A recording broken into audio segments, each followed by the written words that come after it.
નમસ્કાર વિદ્યાર્થી મિત્રો, આજે આપણે ધોરણ 5ની સામાન્ય બુદ્ધિ કસોટીમાં સામાન્ય જ્ઞાન જોઈશું. પહેલું સામાન્ય જ્ઞાન. ભારતના પ્રથમ રાષ્ટ્રપતિ કોણ હતા? ભારતના પ્રથમ રાષ્ટ્રપતિ ડૉક્ટર રાજેન્દ્ર પ્રસાદ. ભારતને કઈ સાલમાં આઝાદી મળી હતી? તો બધાને જ ખબર, 1947. ભારતના રાષ્ટ્રપિતા તરીકે કોણ ઓળખાય? મહાત્મા ગાંધી. બરાબર. કઈ પ્રાચીન સંસ્કૃતિ સિંધુ ખીણમાં આવેલી હતી? તો પ્રાચીન સંસ્કૃતિ સિંધુ ખીણની એટલે હડપ્પન સંસ્કૃતિ, એટલે હડપ્પન જવાબ આવે. 1930માં દાંડી કૂચનું નેતૃત્વ કોણે કર્યું હતું? આપણે સૌ જાણીએ, મહાત્મા ગાંધીએ. ભારતના પ્રથમ મહિલા વડાપ્રધાન કોણ હતું? તો સૌ જાણીએ છે કોણ? ઇન્દિરા ગાંધી. બરાબર. 1919માં મહાત્મા ગાંધીએ કયું આંદોલન શરૂ કર્યું હતું? આપણે સૌ જાણીએ છીએ કે 1919માં અસહકારનું આંદોલન એટલે અસહકાર ચળવળનું આંદોલન શરૂ કર્યું હતું. બરાબર. ભારતની રાજધાની કઈ છે? સૌ જાણીએ શું? નવી દિલ્હી. ભારતના હાલના રાષ્ટ્રપતિ કોણ છે? દ્રૌપદી મુર્મુ. ભારતનું ચલણ શું છે? તો સૌ જાણીએ રૂપિયો, એટલે ભારતનો રૂપિયો. કયો તહેવાર પ્રકાશનો તહેવાર કહેવાય છે? કયો તહેવાર પ્રકાશનો તહેવાર કહેવાય? દિવાળી. બરાબર ને? બધા ફટાકડા ફોડે જ છે ને. ચાલો આગળનો સવાલ. ભારતનું રાષ્ટ્રીય પ્રાણી કયું? વાઘ. વિસ્તારની દ્રષ્ટિએ ભારતનું સૌથી મોટું રાજ્ય કયું? રાજસ્થાન. મહારાષ્ટ્રની રાજધાની કઈ? સૌ જાણીએ શું? મુંબઈ. કઈ નદી દક્ષિણ ગંગા તરીકે ઓળખાય છે? ગોદાવરી. કઈ પર્વતમાળા ભારતને નેપાળથી અલગ કરે? એ પણ સૌ જાણીએ, હિમાલય. ભારતનું સૌથી નાનું રાજ્ય કયું? ગોવા. ભારતનું રાષ્ટ્રીય ફૂલ કયું? કમળ. બરાબર. કયું શહેર ભારતનું પિંક સિટી ઓળખાય છે? પિંક સિટી એટલે રાજસ્થાનનું જયપુર. આપણે સૌ જાણીએ છીએ. ભારતનો ગણતંત્ર દિવસ કઈ તારીખે ઓળખવામાં આવે છે? ગણતંત્ર દિવસ એટલે 24મી જાન્યુઆરી. તમિલનાડુની રાજધાની કઈ છે? તમિલનાડુની રાજધાની કઈ? ચેન્નઈ. પંજાબનો કયો તહેવાર લણણીની મોસમનો અંત દર્શાવે છે? તો આપણે સૌ જાણીએ કે બેસાખી. બરાબર. લણણીની મોસમનો અંત દર્શાવે છે. કેરળનું પરંપરાગત નૃત્ય કયું છે? કથકલી. કયું રાજ્ય તેના ચાના બગીચા માટે જાણીતું છે? ચાના બગીચા માટે કયું? આસામ. કયો ગ્રહ લાલ ગ્રહ તરીકે ઓળખાય છે? તો આપણે સૌ જાણીએ મંગળ. ભારતના લોખંડી પુરુષ એટલે કોણ? સરદાર વલ્લભભાઈ પટેલ. મેઘધનુષ્યમાં કેટલા રંગો હોય? 7. વર્ષનો સૌથી નાનો મહિનો કયો? ફેબ્રુઆરી. બરાબર ને? કયો રંગ શાંતિનું પ્રતીક છે? આપણે સૌ જાણીએ કયો? સફેદ. સૂર્ય કઈ દિશામાં ઉગે છે? પૂર્વ.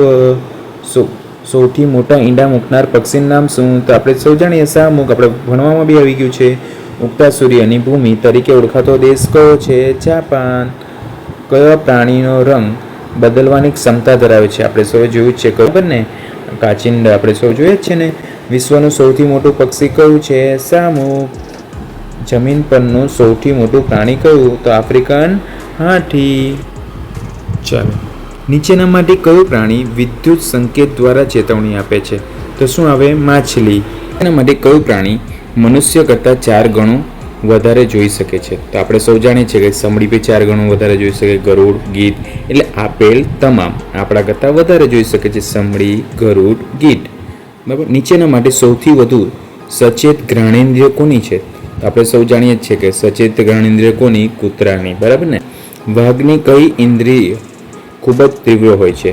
તો વાઘને સાંભળવાની, જોવાની અને સૂંઘવાની 3 ઇન્દ્રિય બરાબર ખૂબ જ તીવ્ર હોય, એટલે આપેલ તમામ. ઉપરકોટ કિલ્લો કયા શહેરમાં આવેલો છે? ઉપરકોટ એટલે જુનાગઢ. ગાંધીજી કયા આશ્રમમાં રહેતા હતા? એ તો સૌને જ ખબર. કયા? સાબરમતી આશ્રમ. રમત રમવાથી કયા ગુણનો વિકાસ થાય છે? તો રમત રમવાથી ખેલદિલી વધે. બીજું સંઘભાવના વધે, એકતા વધે, એટલે કે આપેલ તમામ. બરાબર. ઘઉંની ખેતી કઈ ઋતુમાં કરવામાં આવે છે? તો ઘઉંની ખેતી આપણે સૌ જોઈ ગયા. ખરીફ પાક અને રવિ પાક ભાગ પડેલા તો શિયાળામાં. બરાબર ને? વિજ્ઞાન ભણ્યા ત્યારે જોઈ ગયા આપણે. શેરડીના રસમાંથી શું બને છે? શેરડીના રસમાંથી શું બને? ખાંડ બને. ચા થોડી બનવાનો, હલવો થોડો બનવાનો. બરાબર. શેરડીના રસમાંથી ખાંડ બને. ગુજરાત રાજ્યનો વિસ્તારની દ્રષ્ટિએ સૌથી નાનો જિલ્લો કયો? તો આપણે સૌ જાણીએ આપણી પાસે કયો નજીકના આવ્યો? ડાંગ જિલ્લો. વહેતી નદીનો અવાજ કેવો હોય છે? ખળખળ. કયું પ્રાણી સુગંધને અનુસરી પોતાનો જૂથ તરફ જવાનો રસ્તો શોધે છે? તો કીડી સુગંધને. બરાબર. અહીંયા ઓપ્શન છે આપ્યા એટલે ધ્યાન રાખવાનું. કે ગરોળી તો બરાબર નહીં, સાપ પણ નહીં, પોપટ પણ નહીં, તો કીડી જ આવે. કયા સ્વાદની વસ્તુ પાસે કીડીઓ વધારે જોવા મળે છે? તો કીડી ગળ્યા સ્વાદ પાસે વધારે જોવા મળે છે. બરાબર ને? તમારા ઘર પાસે આજુબાજુ જોયું હશે તમે લોકોએ. બરાબર. ગુજરાતમાં રીંછનું અભયારણ્ય કયા જિલ્લામાં આવેલું છે? તો બનાસકાંઠા. ગુજરાતમાં કયા સરોવરે કયા સરોવરને પક્ષીઓના અભયારણ્ય તરીકે જાહેર કરેલું છે? તો નળ સરોવર. આપણે જોયું છે યાયાવર પક્ષી આવે ને. કયું પ્રાણી શિયાળાની ઋતુમાં ગાઢ નિંદ્રામાં જતું રહે છે? કયું પ્રાણી ગાઢ નિંદ્રામાં જતું રહે આપણને ખબર જ છે. કયું? ગરોળી. બરાબર. નીચેમાંથી કયા પ્રાણીના કાન અલગ જ દિશામાં ફરે છે? તો વાઘના. બરાબર ને. તો શિકારી છે. નીચેનામાંથી કયું પ્રાણી રીંછને મળતું પ્રાણી આવે છે? તો રીંછને મળતું કયું હશે? બિલાડી તો નહીં આવે, સિંહ પણ નહીં આવે, તો કયું આવે? સ્લોથ. બરાબર ને. ગુજરાતમાં સિંહ માટે સુરક્ષિત વિસ્તાર કયો? તો આપણે સૌ જાણીએ જ છીએ ગીર રાષ્ટ્રીય ઉદ્યાન. બરાબર ને. કયા પ્રાણીઓના વાળનો ઉપયોગ શાલ બનાવવામાં થાય છે? તો આમાં તો સૌ જાણીએ જ છે. કયું? ઘેટું. કયા પ્રાણીનો ઉપયોગ મદારી મનોરંજન માટે કરતા હોય? આ તો શું આવે? તો અહીંયા સાપ. અહીંયા ઓપ્શન આપ્યા છે એટલે સાપ. નીચેનામાંથી કોનો રસ જીભ પર મૂકતા ખાટો સ્વાદ અનુભવાય છે? બરાબર. ખાટો સ્વાદ તો લીંબુમાં જ આવે. બરાબર ને. રમતગમતના કોઈ સાધન વિના રમી શકાતી રમત કઈ છે? તો ઓપ્શનમાં પ્રમાણે જો શું કીધું? કોઈ પણ સાધન વિના. ક્રિકેટ માટે તો બેટ જોઈએ, બેઝબોલ માટે પણ બોલ જોઈએ, ફૂટબોલ માટે બી બોલ જોઈએ. તો કબડ્ડી એ કોઈ પણ સાધન વિના રમાય છે એટલે કબડ્ડી. 59માં ગરમ પાણીના કુંડા ક્યાં આવેલા છે? તો ગરમ પાણીના કુંડ ક્યાં આવેલા છે? લસુંદ્રા ખાતે. બરાબર ને. કયો તહેવાર સૂર્યને આધારે ઉજવાય છે? એ તો સૌને જ ખબર, ઉત્તરાયણ. બરાબર ને. આગળનો સવાલ, કયા રાજ્યમાં સૂર્યોદય સૌથી પહેલા થશે? તો આપણે સૌ જાણીએ છીએ કે આપણું બરાબર અરુણાચલ પ્રદેશથી સૌથી પહેલો સૂર્યોદય થાય છે. ગુજરાત ઓપ્શન આવે તો છેલ્લો. બરાબર ને. કારણ કે પૂર્વથી થઈને પશ્ચિમમાં, ગુજરાત તો પશ્ચિમમાં આવે. 2 કલાકનો ડિફરન્સ છે, આપણે જોઈ ગયા છે. બરાબર. 4 રસ્તાઓ પર કેવા રંગની લાઇટ થતા વાહનો આગળ વધે છે? વાહનો આગળવા માટે તો લાલ તો સ્ટોપ માટે, તો લીલું એ આગળ વધવા માટે. દ્વારકા ગુજરાતની કઈ દિશામાં આવેલું છે? તો દ્વારકા ગુજરાતની પશ્ચિમ દિશામાં આવેલું છે. ધ્યાન રાખજો, ગુજરાતનું પૂછ્યું છે. નીચેનામાંથી ગુજરાતના કયા જિલ્લાને દરિયા કિનારો નથી? તો અહીંયા ભાવનગર છે, પોરબંદર છે, ગીર સોમનાથ છે, તો રાજકોટ એ બરાબર દરિયા કિનારો નથી. કૂદકા મારીને ચાલતું પ્રાણી કયું છે? સસલું. બરાબર. અહીંયા ધ્યાન આપવાનું કે ઓપ્શન આપ્યા છે, ધ્યાનથી વાંચવાનું. બરાબર. 8 પગવાળું પ્રાણી કયું છે? તો 8 પગવાળું નીચેનામાંથી તો 8 પગવાળું તો કયું આવશે? કરોડિયો. બરાબર ને. કયું પક્ષી વધારે સમય ઉડી શકતું નથી? મોર, સમડી, ગીધ કે બાજ? મોર. કુંભાર શાના ઉપર માટીના વાસણો બનાવે છે? ચાકડો. એ તો આપણને ખબર જ છે, ચોપડીમાં બી ભણી ગયા છે આપણે. કયા પ્રદેશમાં ઘર મજબૂત વાંસના થાંભલા ઉપર બનાવવામાં આવેલા છે? બરાબર, બાંધવામાં આવે છે? તો આસામમાં. બરાબર ને. ધારવાળા હોય છે. શ્રીનગરમાં કયું સરોવર આવેલું છે? શ્રીનગરમાં ડાલ સરોવર. ન્યૂઝમાં પણ જોયું છે ઘણીવાર. મૂછાળીમાં કોનું ઉપનામ છે? ગજુભાઈ બટેકા. ગુજરાતીમાં આવી ગયું. જનનીની જોડ સખી નહીં જડે રે લોલ કયા કવિએ રચના કરી છે? એ બી બોટાડકર. બરાબર, બોટાડકર. સવાઈ ગુજરાતી તરીકે કોણ જાણીતું છે? સવાઈ ગુજરાત તરીકે તો કાકા સાહેબ કાલેલકર. તેમજ અડાલજની વાવ ક્યાં આવેલી છે? તો અડાલજની વાવ આપણે સૌ જાણીએ ગાંધીનગર. મુનસર તળાવ ક્યાં આવેલું છે? વિરમગામ ખાતે. ઘડિયાળ બનાવનાર ઉદ્યોગ ગુજરાતમાં ક્યાં વિકસ્યો? મોરબી ખાતે. કયા શહેરનું જમણ વખણાય છે? સુરત. બરાબર ને. સુરતનું ખાવાનું તો બધે જ વખણાય. કયા ખંડમાં પનામા નામનો દેશ આવેલો છે? દક્ષિણ અમેરિકા. બરાબર. ગુજરાતમાં સૌથી વધુ જૈન મંદિર ક્યાં આવેલા છે? પાલીતાણા. ગુજરાતનું સૌથી પ્રાચીન તોરણ ક્યાં આવેલું છે? વડનગર. તરણેતરનો મેળો ક્યાં જિલ્લામાં ભરાય? તો સુરેન્દ્રનગર. આ 10મામાં પણ આવશે, ધ્યાન રાખવું. સૌથી તેજસ્વી ગ્રહ કયો? શુક્ર. આપણા વિજ્ઞાનમાં આવી ગયું. જે કાચ વડે નાની વસ્તુ મોટી દેખાય તેવા કાચને શું કહેવાય? બિલોરી કાચ. સાથે સાથે દિશા બદલે છે સૂર્યમુખી. મીઠાના ઉત્પાદનમાં કયું રાજ્ય પ્રથમ સ્થાને આવે છે? ગુજરાત. કરોડરજ્જુ ધરાવતું પ્રાણી કયું? શું આવે જવાબ? શાર્ક. બરાબર. હોળીનો તહેવાર કયા મહિનામાં આવે છે? હોળીનો તહેવાર ફાગણ મહિનામાં આવે છે. પિનકોડ કેટલા આંકડાનો હોય? 6 આંકડાનો હોય. અમૂલ ડેરી ક્યાં આવેલી છે? અમૂલ ડેરી આણંદમાં આવેલી છે. ગુજરાતના દરિયા કિનારાની લંબાઈ કેટલી છે? 1600 કિલોમીટર. બરાબર. હાલમાં વધી ગયું છે, આપણે પછી જોઈશું એનું. ગુજરાતના કયા જિલ્લામાં સિંહનું અભયારણ્ય આવેલું છે? જુનાગઢ. શિક્ષક દિન તરીકે કોનો જન્મદિવસ ઉજવાય છે? ડૉક્ટર સર્વપલ્લી રાધાકૃષ્ણ. વિરાટ કોહલી કઈ રમત સાથે સંકળાયેલો છે? તો સૌને ખબર, ક્રિકેટ. સંવત્સરી એ કયા ધર્મનો તહેવાર છે? તો જૈન ધર્મનો તહેવાર છે. કબીરવડ ક્યાં આવેલો છે? શુકલ તીર્થ, બરાબર ને? નર્મદા નદી કિનારે શુકલ તીર્થ. દર્દીને ઝાડા ઉલટી કયા રોગોમાં થાય છે નીચેનામાંથી? તો કોલેરા.